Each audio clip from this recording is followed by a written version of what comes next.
what I might do is start the presentation, and as I said, you can type in your questions as I'm moving along, and then when I come to the end, I'll come back and address those questions for you.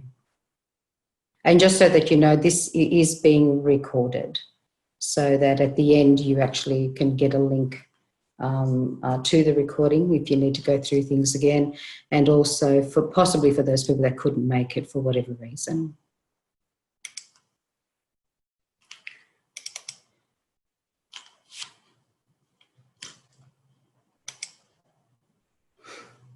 Okay, so my name is Nikki Viswasam. I basically look after Africa, but I also look after Europe. There's quite a few markets that I do travel to. But today it's all about South Africa, so welcome, and welcome to South Africa. It's Rutega Education. I know that a lot of you will have received an invitation directly from Rutega to join this webinar, and some of you may have received it from me. Rutega have been an approved agent for the University of Sydney for our degrees. They are trained by us. They know the process, they know the application system, and they have also visited our campus, so they can actually speak to that as well. So generally speaking, applications through Rutega means not just the application process, but also helps you with your student visa process, which can be a little bit tricky. So that service to you is totally free of charge. And they're in country, so if you want to utilise their services, by all means do so. So Discover Sydney. So Sydney is Australia's largest and most dynamic city. It is friendly. It was voted one of the top 10 most livable cities last year. It's a very popular destination for international students, and we have over 35 students from overseas at any given time. And it is a very multicultural city. So we have something like, over 145 nationalities represented here.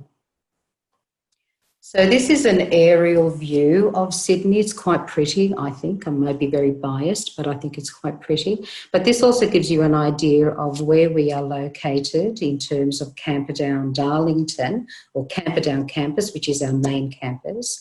Very close proximity to the CBD of Sydney.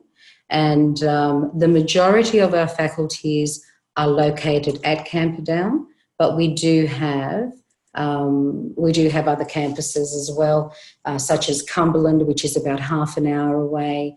That faculty will be moving on to Camperdown, and that's going to happen in transition over the 2020 and 2021, early 2021. And the Roselle one that you might be seeing here, that's visual arts. Well, they will be on main campus as of next year. And there are maybe another one that I could mention that is kind of relevant will be Camden, which is 60 kilometres away. And that would be probably for people doing vet science. And at that particular location, we have the very large animals, horses, sheep, cattle, all necessary animals that veterinarians need to work with. And so, if you were doing vet science, that's where you would be, not all the time, but, some of your subjects would definitely be there. We're Australia's first university, founded in 1850 and modelled on Oxford and Cambridge universities. Now, from the picture, you can see what we look like. Now, this particular part is dedicated to Oxford, and the opposite side is dedicated to Cambridge. So we did mimic it architecturally, but it was kind of the architecture of the day. We're ranked 42nd out of over 22,000 universities worldwide, and entry into the Sydney programs are based on academic merit. That has always been the case, regardless of whether it was 1850 or today. This is what we looked like about that time, the 1850s. Just to give you a little bit of information on this, when we first opened, there wasn't a very large cityscape or what have you. So we were very prominent. We were built on a hill. It was purposely done and very prominent as a reminder of, you know, how important education is, university education may be. The best and brightest minds live here. Now, we've taught 7 prime ministers, 2 Nobel laureates, 3 astronauts, 110 Rhodes Scholars, 1 Pulitzer Prize winner and 145 Olympians.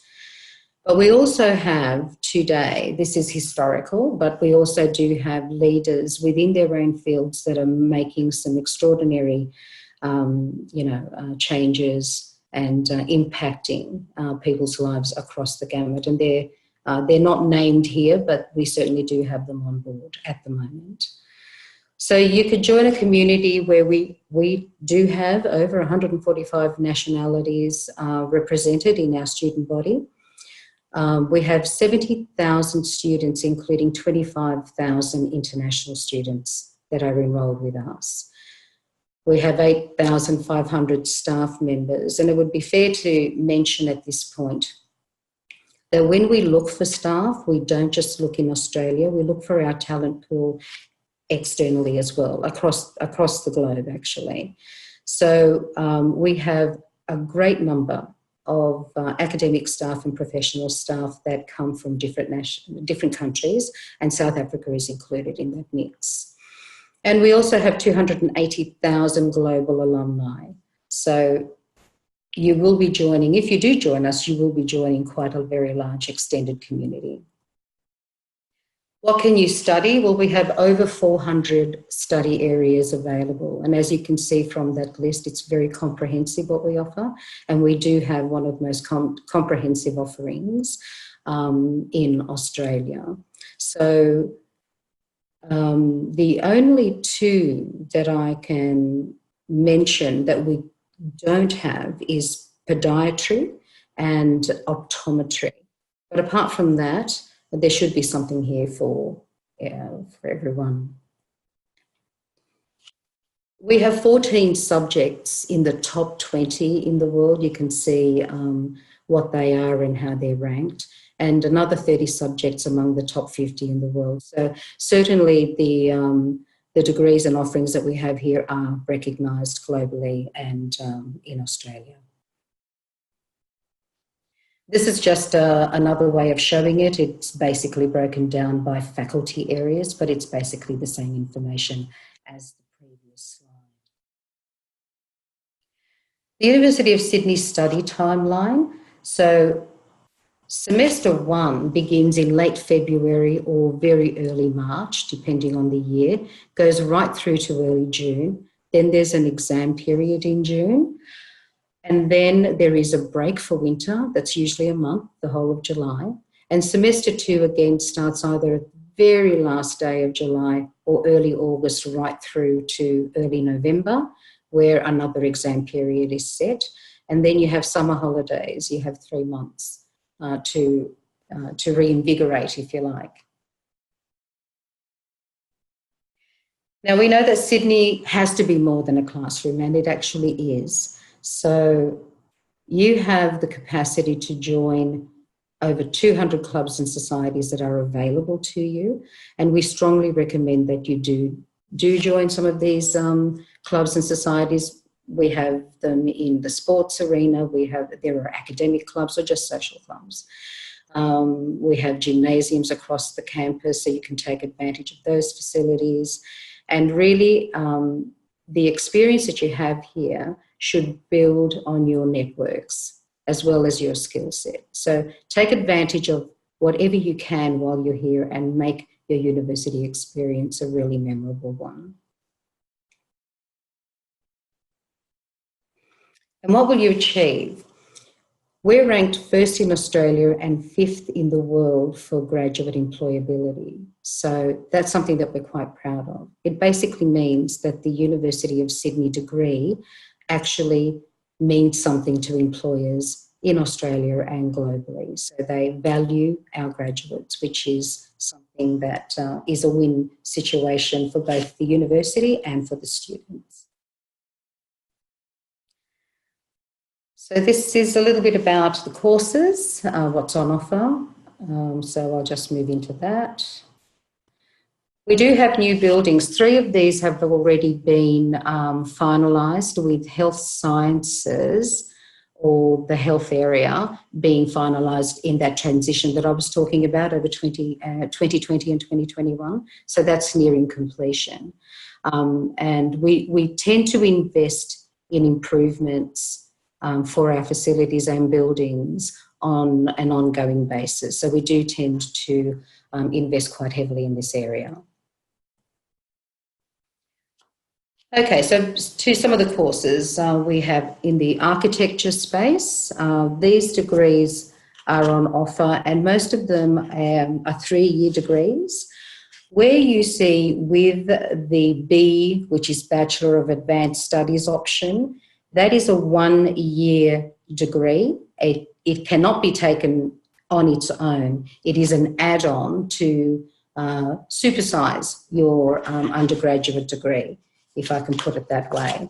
So anytime you see the Bachelor of Advanced Studies option, it is an additional year. So a 3-year degree becomes 4. And I will talk to the Bachelor of Advanced Studies and what it offers you a little bit further down the track. Architecture is something that South African students tend to like. We do have a few of you already enrolled in this particular area. And I just wanted to highlight the double degree, Bachelor of Design in Architecture Honours, Master of Architecture. When you want to become an accredited architect, you actually do need to do the Master of Architecture. It's a 2-year program. So that is the degree that actually accredits you to become an architect. So doing the double degree would basically mean that when you complete it, and that's 5 years, 5-year degree, you can actually practice as an architect. Arts and Social Sciences, again, there's quite a number of those here. Bachelor of Arts on its own is a 3-year degree, and combined with the Bachelor of Advanced Studies option becomes a 4-year degree. So that's going to be true wherever it is available to you. In the Bachelor of Arts, Bachelor of Advanced Studies, where we have this international and global studies, media and communication, or politics and international relations, you can actually do that and specialise in one of those areas, and then continue to, tailor the rest of the units that you have available to your liking. I've mentioned Bachelor of Arts dual degree with Sciences Po, which is a very prestigious university in France.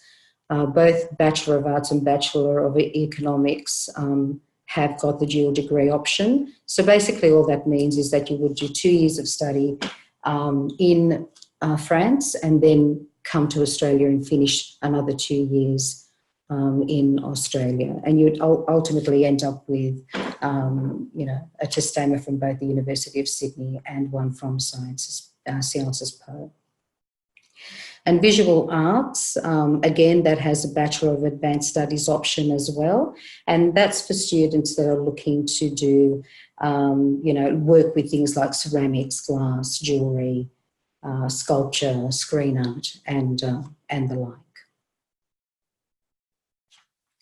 Business, this is a popular one. Bachelor of Commerce is the flagship degree in the business, in the undergraduate offering.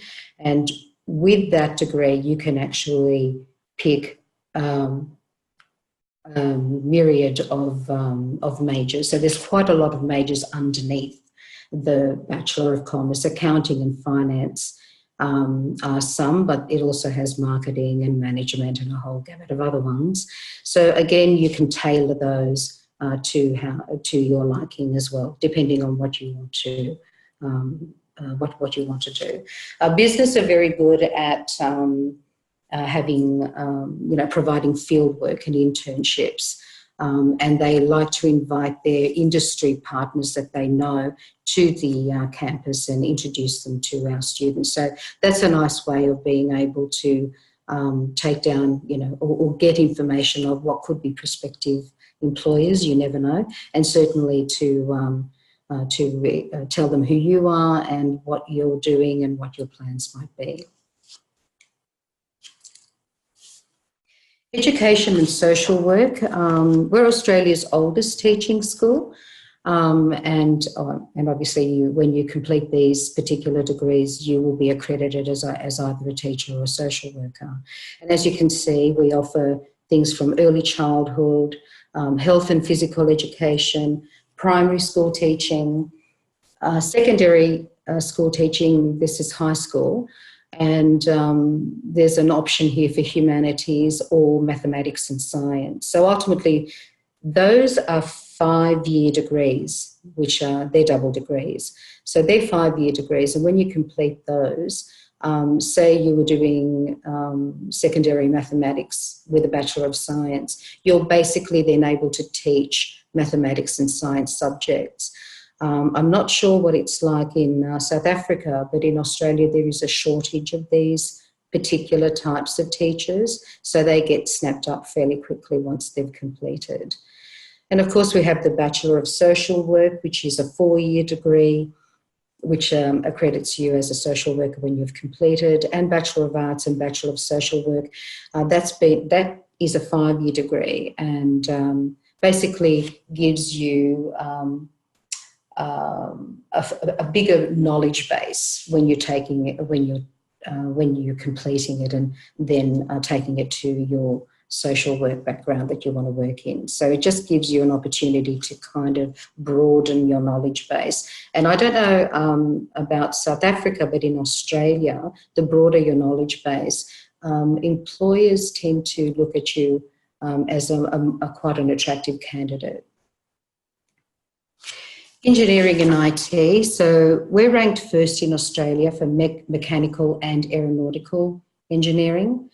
You can study with leading academics. I mean, they're leading academics who are in their own field, and you also have industry connections that are 1,200 strong. So that's quite a large extension of people that you can basically take advantage of if you're doing an engineering degree.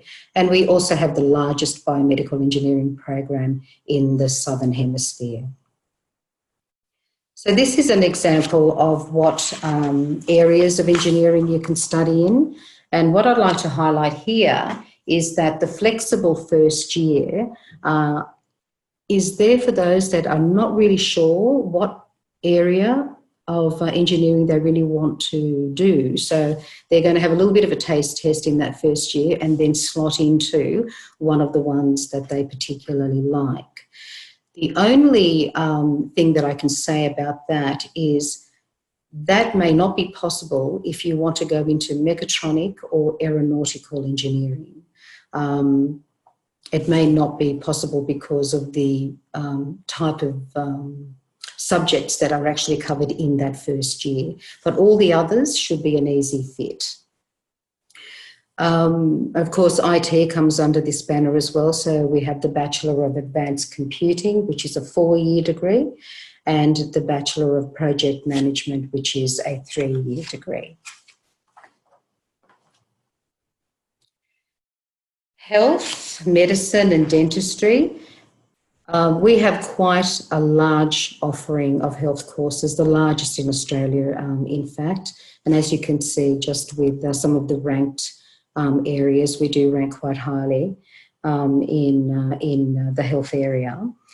Medicine and dentistry, these 2 degrees, in order to become qualified medical practitioners or dentists, it is the Doctor of Medicine and Doctor of Dental Medicine that accredit you.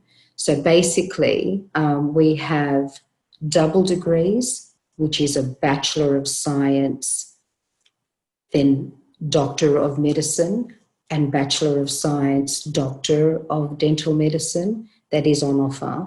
So if you want to come in at undergraduate level, you'd have to do that double degree. In the medical field, you pretty much have to score a perfect score to get into the Bachelor of Science, Doctor of Medicine. Now, I'm very happy to report to you that we actually have a South African student who joined us this year, who put their application through Rutega, who has joined us this year. So he actually did do that. So we're hoping to see more of you, okay? The other degrees, such as oral health, that is part of dentistry, but you don't actually become a dentist, but you can be a hygienist or work in a dental, for a dentist, etc., and assist them. Health sciences, well, that has things like physiotherapy, occupational therapy, rehabilitation counselling, diagnostic radiography, speech language pathology, and a few others. So that's where the allied health services basically, and that all lives under health sciences. There is a pharmacy, and obviously we have undergraduate degrees in pharmacy and nursing.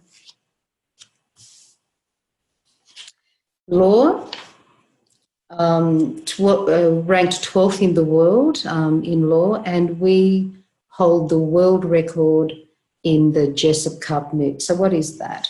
So these are a group of students that represent the University of Sydney in mock trials or mock cases. And they are up against some of the best universities in the world, including Oxford, which we beat the last time, I understand. So we're quite proud of that. So that's the kind of thing that you would be able to do if you joined the law program. All of these are double degrees, and all of them are 5 years. So basically the way it works is that you do a Bachelor of Arts. So what that would consist of is arts majors, and you can choose and tailor that, with other areas of study in terms of subjects that you can use.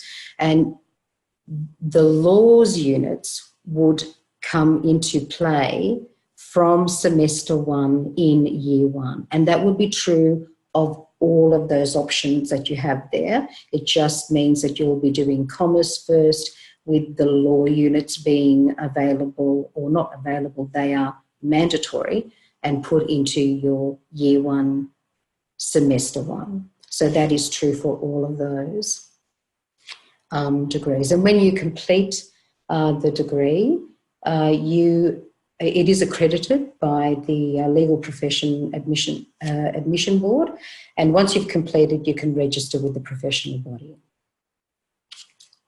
Music.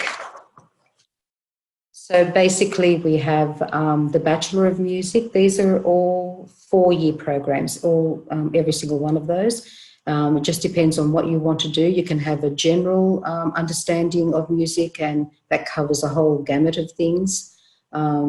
But if you are definitely more into composition, you would do Bachelor of Music Composition. We have music education, so you can actually teach music. If that's what you're interested in, that would be the degree for you. And performance, and obviously this means, singing. Now we do basically opera and jazz in terms of, what we offer in the performance area. But also playing an instrument. And if you wanted to be part of an orchestra, for example, that would be the degree for you as well.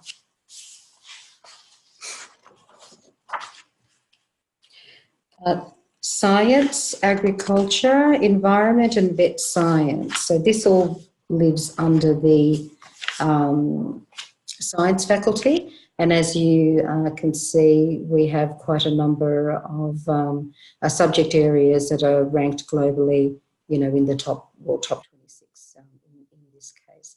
And we have some of the best facilities, science facilities on campus. So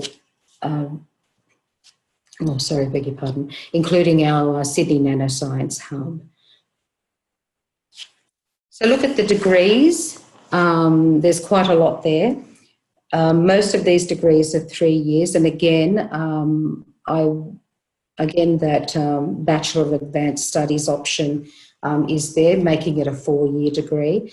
What I have found with South Africa, I get a lot of inquiries for the psychology degree.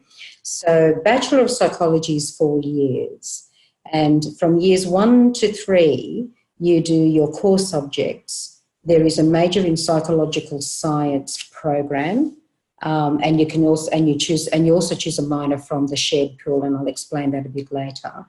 And that all happens in years 1 to 3.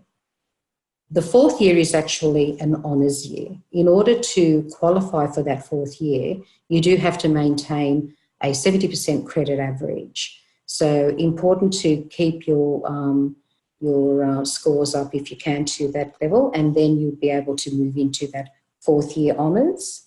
Once all of that has been done and successfully completed, you get a provisional registration as a psychologist. But in order to get full accreditation, you do need to do a master's degree. And the one that's on offer at Sydney is called the Master of Clinical Psychology. So once you've completed that or something similar, then you can have full accreditation. And you'll also notice that there's a Bachelor of Science, Master of Nutrition and Dietetics.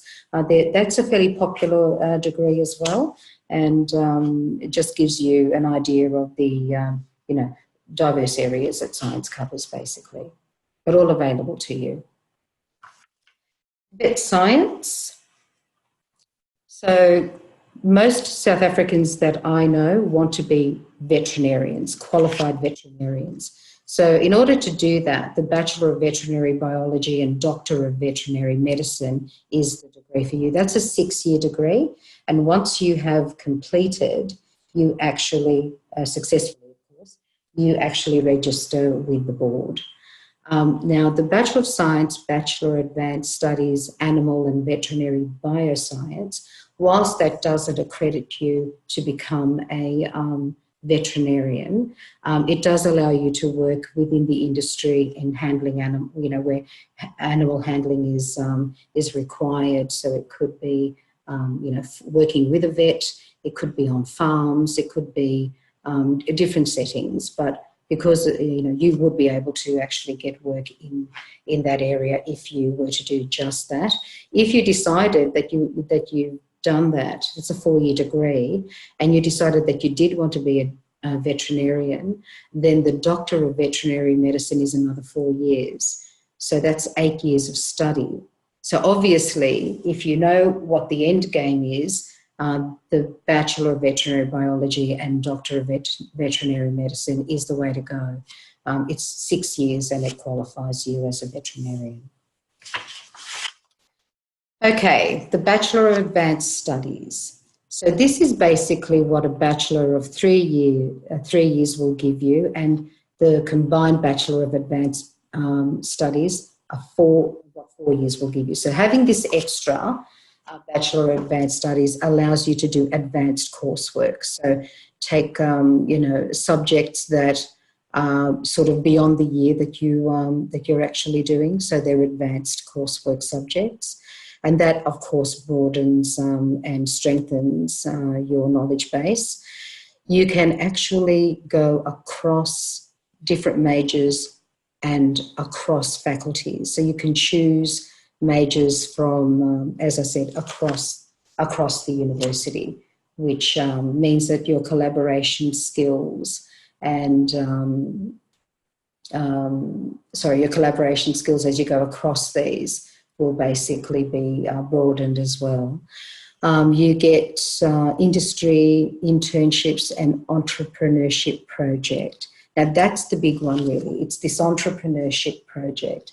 So what this means is that you would be going to a particular place of work and they would be providing, and it's not just one student, it will be a group of students. They get an opportunity to work on a project for a company and provide them with solutions to whatever problems they have given you. So it's almost like having a job and being given a project and working on it and providing outcomes and solutions. So this is a great way to understand what hands-on work would be for long periods of time, because these projects could be 3 months long, it's sometimes 4. So it really gives you an understanding of what it would be like to work for a company and come up with solutions and outcomes. And of course, by application, you can complete a traditional 4th year honours. So Dale Scholars, this is really geared to really high achieving students. We know that unless we keep high achieving students challenged, they tend to, not stay interested. So this is really with those students in mind. What it gives you is distinctive Dale units. So again, you would be doing advanced level units. You would be able to accelerate your learning options. That could actually mean fast tracking to a master's, depending on your progress. There are specialised language and mathematical science programs that you can engage in. There is a mentoring program. It is tailored to the student, and obviously this will enhance your professional skill development. International experiences, so that means that you can take exchange or a period overseas, and that is supported with a mobility scholarship. I think it's around about $2,000, so that certainly will assist with any travel that's required, and that's part of this program. And as I said, it is predominantly for high achieving students, and with the South African National Senior Certificate, I think you'd need to be around about at least 82, score an aggregated average of 82 to be able to either be invited into this program or apply for it, depending on if it's offered in the course offering. This is the shared pool of majors and minors, and as you can see, it's very, very comprehensive. So now any student can just basically gain cross-disciplinary expertise by being able to choose any of these whilst they're undertaking the degree of their choice. And once upon a time, this wasn't possible. For example, I had a girl who was doing visual arts and wanted to do chemistry. Now, she wasn't able to do that because permission wasn't granted. If she were doing her degree today, this would not be an issue. So it actually is a very, very useful tool to, again, to maximise your knowledge base. Global opportunities. So we have over 300 international partners in 42 different countries. 128 of those are universities, and they're all ranked in the top 200 in the world. So if you do decide to do an exchange or do, a stint overseas, it's certainly within, within your reach to do so. We have lots of opportunities in that area. The aim for our exchange and study abroad team is that by 2020, they would like 50% of our students to undertake an international experience. So we're doing really well in that space, I understand. So hopefully you'll be able to participate as well. So just to give you an idea of how you can take advantage of your degree, I don't really know the name of this lady, but let's call her Charlotte for today. Now, this is actually a true story. So Charlotte did a Bachelor of Arts, Bachelor of Advanced Studies, and she did a double major, film studies and neuroscience. And she did some French on the side. She enjoyed French, and she was quite interested in both field studies and neuroscience. She did an exchange to Sciences Po in Paris.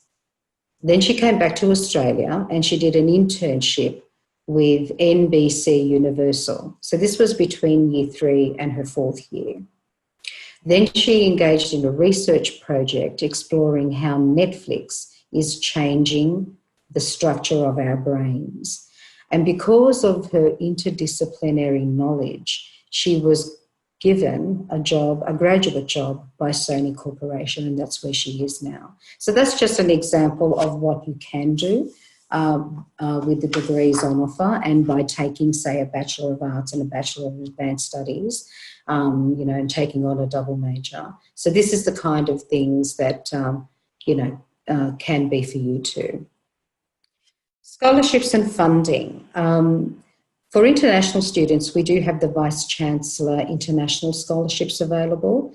They are one-off payments of $40,000, $20,000, $10,000 and $5,000. There is no need to apply for these. They are purely merit-based. So that means that once we have all your qualifications, we rank them, and the top scoring students receive the scholarships. We also have faculty scholarships. Predominantly, they do need to be applied for, so they're available on our scholarships page. And if you qualify for any of those, then by all means apply for those. And sports scholarships. Now, this sports scholarship is not the traditional one as, say, offered by United States scholarships. This is really, it is really a program that supports elite athletes. So to be an elite athlete, you actually have to be representing your country either at a state level or a national level. And if that's who you are and you come and do any degree, you have to be you have to have an unconditional offer and you need to be at the university. Then you can actually apply to the elite athletes program. And the support that you're given there, whilst it can be financial, they do have, $5,000 made available on up to $5,000 made available on a semester basis if you need to be travelling to play your sport or what have you. But the services that it provides is your academic services. For example, they organise everything with your academic staff when it comes to organising your study plans, because you may be travelling and representing your country or competing in Australia. So any time that you have off needs to be negotiated with your academic staff, and they do all of that for you. That team do all of that for you. And the other important one is tutoring. Anything you miss that you need tutoring for is provided, and tutoring alone can be quite a lot of money, a lot of value in dollars that you save just by being part of this, part of the elite athletes program. So elite athletes are very much supported. Admission. So academic requirements. The South African National Senior Certificate is accepted by the University of Sydney. So with that qualification, you gain entry, providing you meet the entry requirement. Another way is through a one-year University of Sydney Foundation program, which sometimes people take advantage of if they haven't quite met the requirement for entry. Or you can actually do 1 year full-time study at a recognised tertiary institution or university anywhere, and then basically they say transfer over to a degree at the University of Sydney. We do look at those as well. English proficiency test. Well, being South Africa being an English-speaking country, this doesn't apply to you, but you would definitely, hopefully be doing well in English as part of your high school. And there are additional entry requirements for certain degrees, such as architecture, music and visual arts. They may require, for you to do an audition, provide a portfolio, or, attend interviews. So how to apply? You can actually apply with a GPA of, say, your year 11 or your first year of your year 12. You can actually put in an application based on that. You're in the system and you can get a conditional offer. So, as I said, you're in the system, and with South African students, you don't get your final qualification till January. So if you have everything else in place, then it is as simple as submitting your final certificate, and whereby an unconditional offer can be offered. Now, during this whole process, your application is one thing, but then you also need to get your student visa.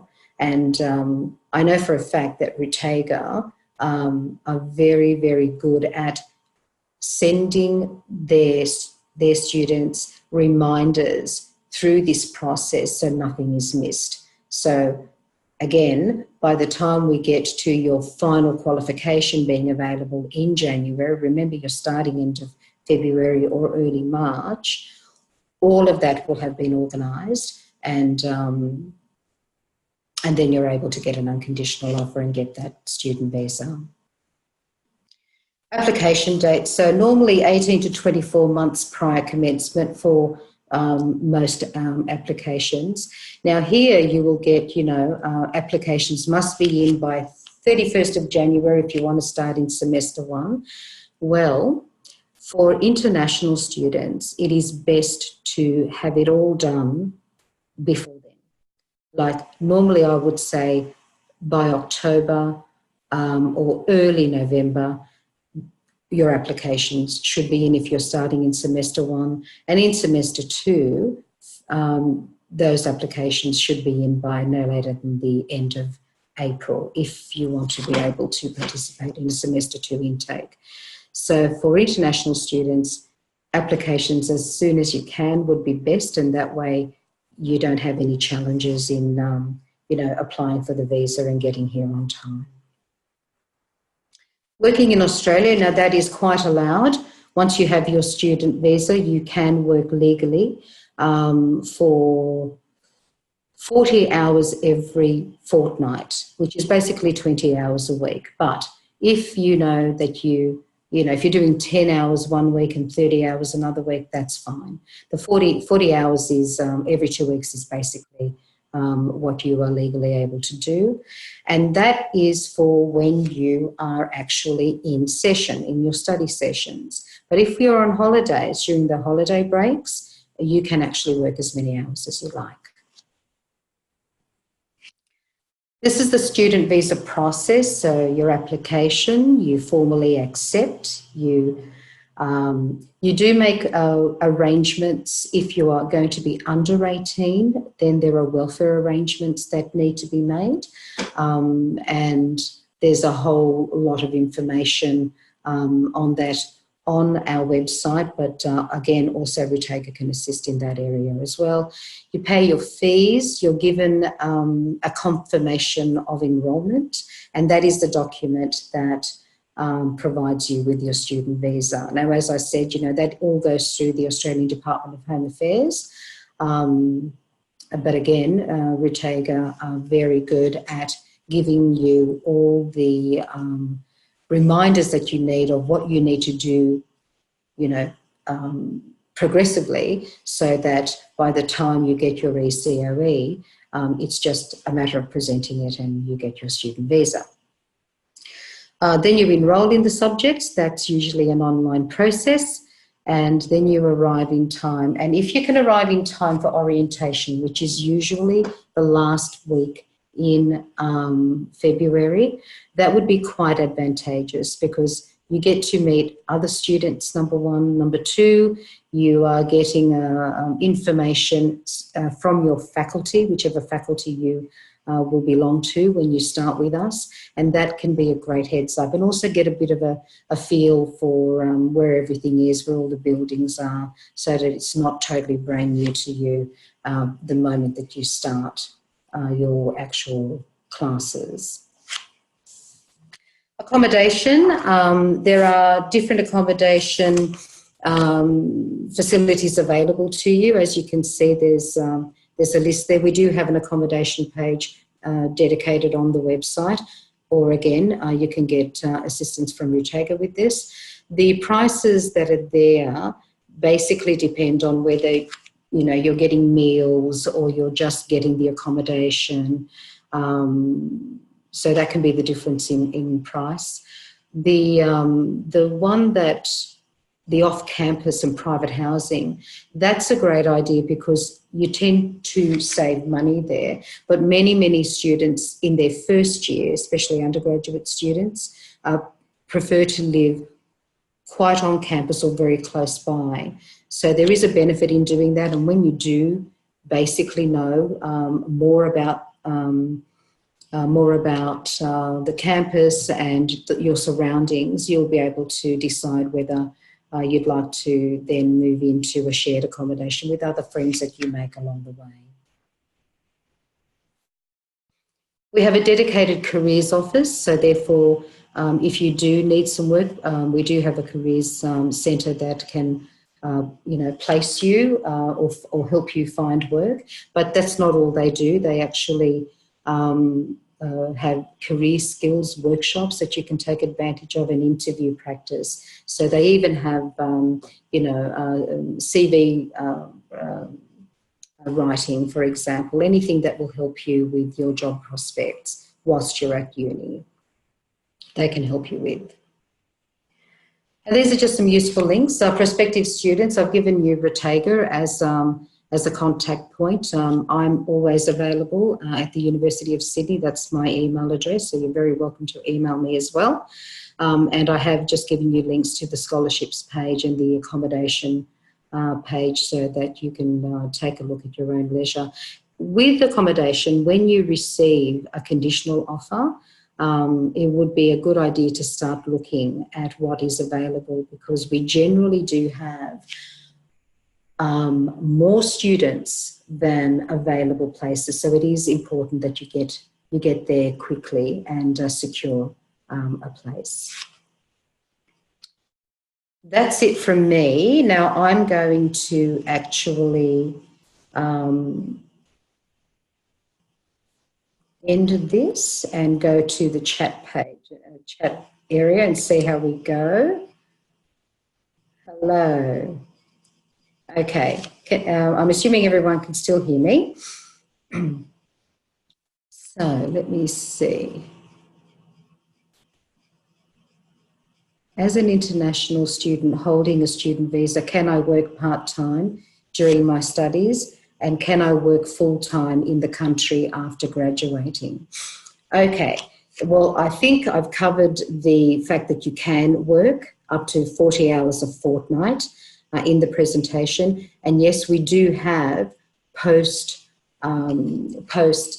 work rights. So if you have done a degree, completed a degree, you can actually work for 2 years with your student visa without having any issues with that. You would have to find that job, and that's where the Careers Hub would actually be very helpful as well. Or, by you going to careers events that are held by the university and making yourself known to employers, that's another way of being able to gain work. So, what is an example of a perfect score or the ideal score? An 80% to 100%? What is the entry rate of students in South Africa to get into vet science? Okay, so vet science particularly, I've actually got that information here. Just bear with me.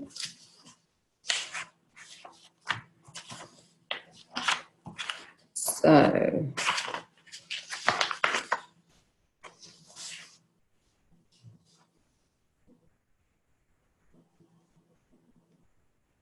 Okay, so we work with your qualification. What we look at is your 4 top scores, and then we aggregate those.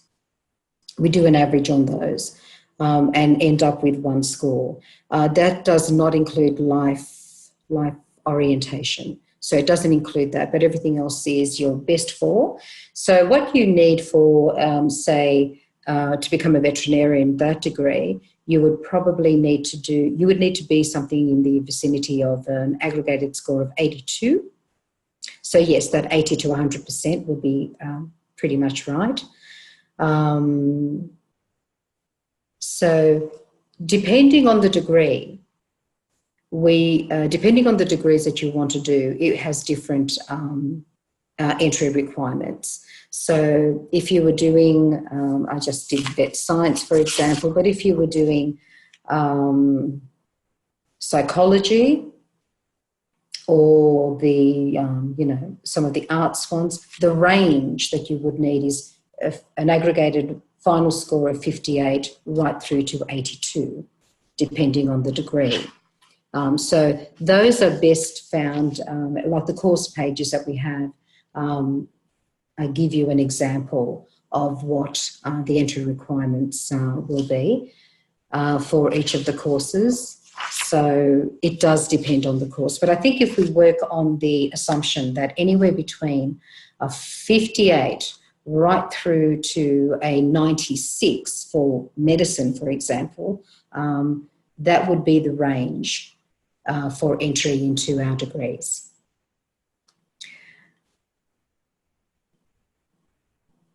From the Dale scholars, is the South African average of 82 what you receive in January after completing our final exam? Yes, so basically, 82 requirement, the average you receive after final exam. Yes, that's exactly right. So what happens is that you would apply for that. Let's say that you're doing extremely well and there's no reason for you to believe that you would not hit that target. So, of course, you would apply for, if your degree already has, Bachelor of whatever, DL scholars attached to it, then you can actually apply for it. Everybody else, where it's not mentioned in the degree name per se, what will happen is that you will be invited. And that will happen once your scores do go in January, and we know what those scores are. Now, that is in January. There's still time because you don't start till the end of February or early March. Now, there's no difference in the time that it takes for you to complete the degree. It is just an added curriculum for high achieving students that is embedded within the degree. Okay, so it doesn't make any difference to your student visa or anything like that. But basically, yes, after the final, your final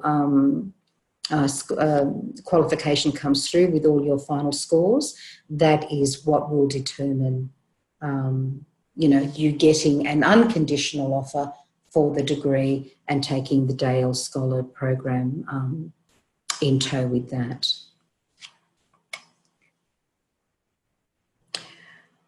So the next question, what are the requirements for the Doctor of Veterinary Medicine for South Africans? What are the requirements? Well, you need a score of, what did I say it was? Let's see.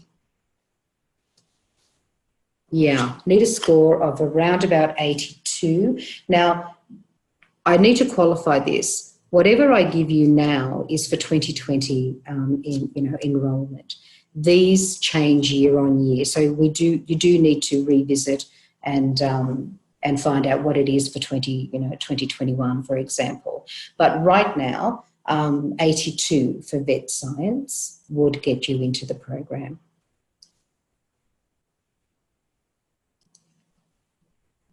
Hi, I'm looking to apply for postgraduate masters in construction management. Where do I begin? Okay, well, firstly, we will have a webinar dedicated to postgraduate study. So you can certainly join us for that. That's on the 6th of August, and you'll probably get an invite anyway, either from myself or from Rutega, to attend that. So I'd recommend you do that if you don't mind. But postgraduate masters in construction management. So construction management. We don't actually have something that's called construction management. I'd have to take a look, but certainly we have civil engineering, which would cover some of this, I would imagine, but that is an engineering degree in the civil and construction area, structures area. So that would be probably the one that I could give you some information on. But let me get back to you on that one. Just trying to take a look at your name. Uma. Okay, I'll just note that down, but that's fine. I will get back to you on that one, I think. Do the law courses include international human rights law? There are areas of international law and human rights, I do believe. I'd have to take a look at the subject, the actual structure of that degree. So we could certainly get that information out to you from the website. That's not a problem. But I do believe that it is included, yes.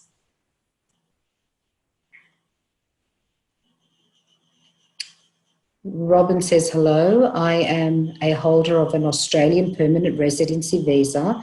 What impact will that have on the application process that I will have to follow? Well, Robin, that makes you basically a domestic student, so you will not be an international student. So that actually changes everything for you. Your application would have to be through UAC. You would have to do that online. Rutega would not be able to assist you with that because they only deal with international students.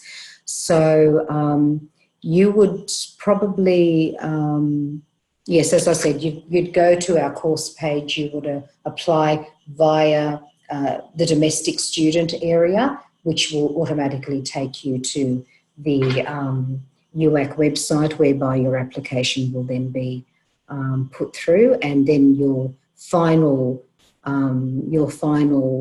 qualification, and I'm assuming that you are doing the senior certificate, the South African qualification. When that is available, you simply put that through.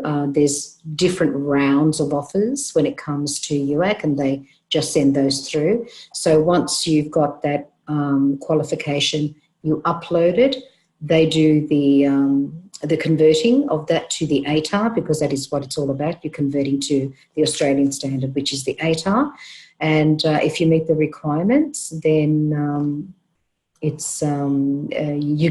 basically receive an offer, an unconditional offer.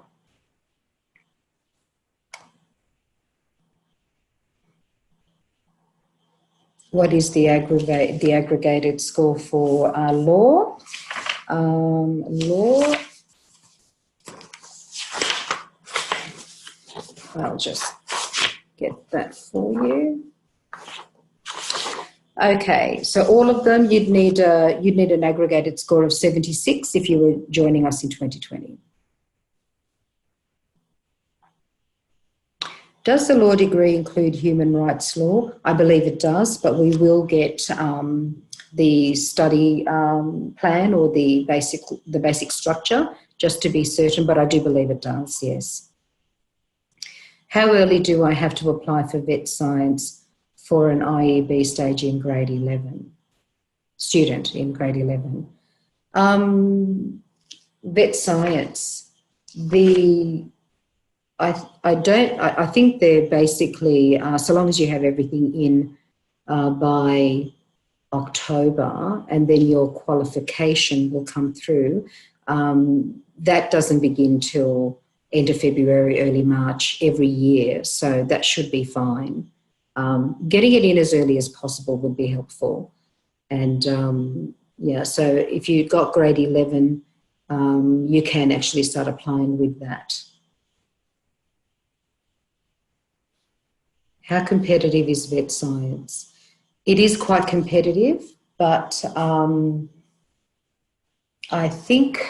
don't know exactly how many places they have. That seems to change year on year, but we could certainly find out. But it is fairly competitive. So the earlier you get your application in, the better it actually is. What are the requirements for law and international political science at the university? I think we may have covered that.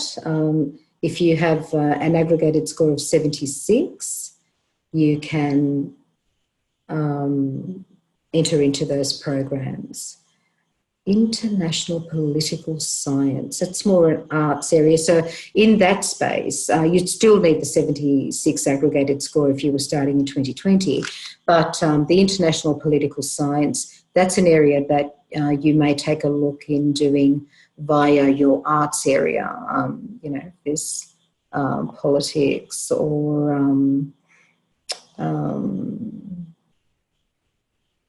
similar kinds of subjects and or majors, certainly within the arts realm there. Taylor, I couldn't find any information on the Sydney University website for an architecture portfolio. Is this a requirement, and if so, where could I find further information? Well, basically, Taylor, the portfolio, basically what that is whatever you have done in the architectural area, drawings, whatever work you have done will be your portfolio. And as long as you PDF your work, demonstration of that work that you've already done, and just make sure that when you do PDF it, that it is under 10 megabytes, then that can be provided as your portfolio. So that's all that's really about. But we can get you some more information on that if you like. Project management too. Elsa Marie, yes, we do have project management. Is that what you wanted to know? But project manager, a Bachelor of Project Management is available. John Dawson. Hi, what are the minimum requirements for civil engineering? And if anything, I will appreciate any helpful info about engineering. Okay, well, most of that is covered on our web pages in terms of what's on offer. Now, civil engineering is definitely one of the degrees that you can do. It's a 4-year degree, and the minimum requirement, or the entry requirement, if you were to join in 2020, at the moment is, here we go there. Sorry.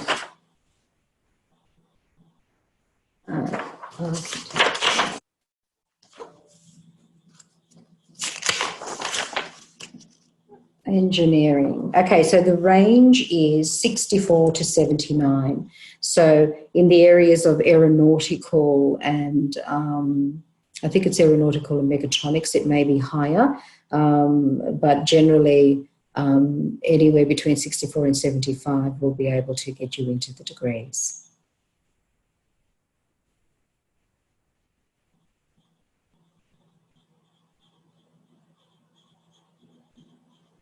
And sorry, John, if you wanted more information on the engineering degrees, of course, we can make that available.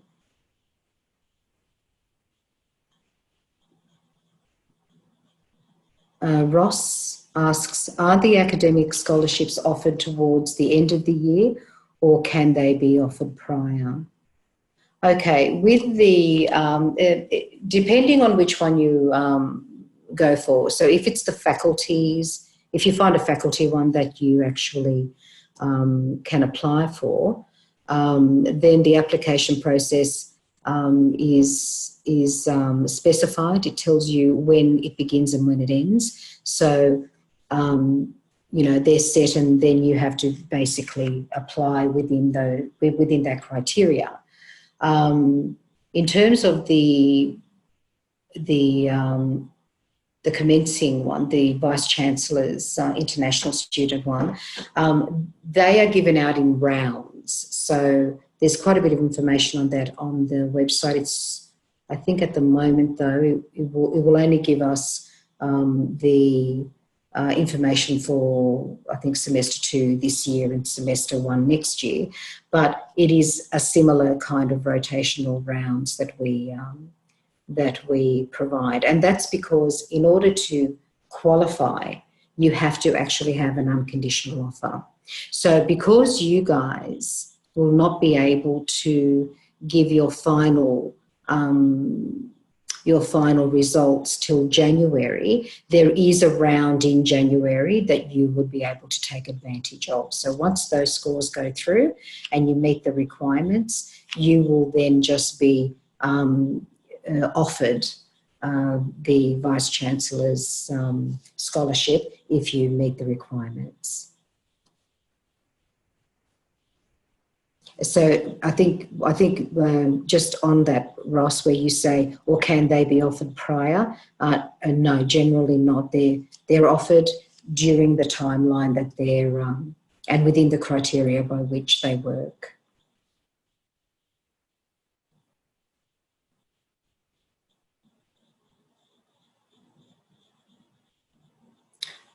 Apologies before the end, yeah.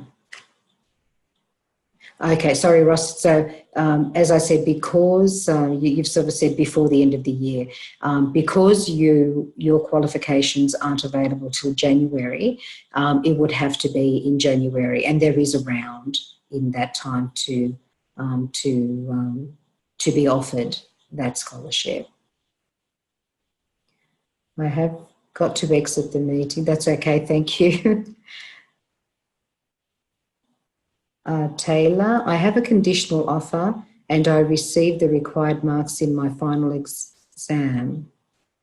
Is it then a given that I'm accepted, or is it still conditional?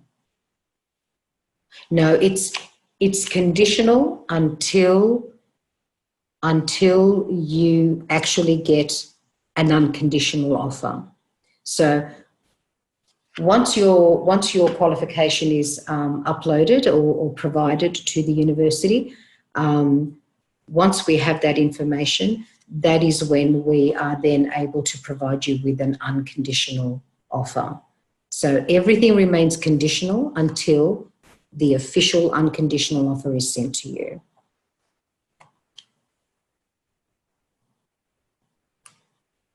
Yes. Elsa Marie, if that question for project management was for UMA, there is a degree, which is the Bachelor of Project Management. Thank you. You're very welcome. Thank you, Ross. What are the requirements for a fashion design degree? I'm sorry, Vitomi, but we don't offer fashion design. Sorry about that. So I couldn't give you requirements. We just don't offer that degree. Okay. All right. Well, we seem to have come to the end of the questions. So hopefully we've covered everything well, completely. I'm actually going to take a copy of the script that we have provided here, and any information that we can pass on based on your questions, we will. Either Elsa Marie from Rutega or I will definitely be in touch with all of you and provide you with all the information that we can.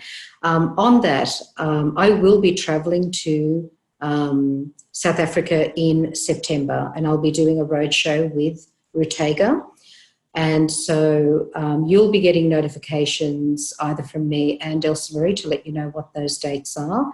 where we can have our info sessions. And we'll predominantly be in Cape Town and in Pretoria. So all of you are very welcome to come and have a chat, go through things face-to-face. If that's, if you'd like to do that, I'd be more than happy to answer any questions. And Rutega will be there also, Elsa Marie will be there, or another member of their staff that can also be of assistance. So if that's all good, I will officially close this session. Thank you so much. It's been such an honour and privilege to talk to you all, and hopefully we'll meet in September.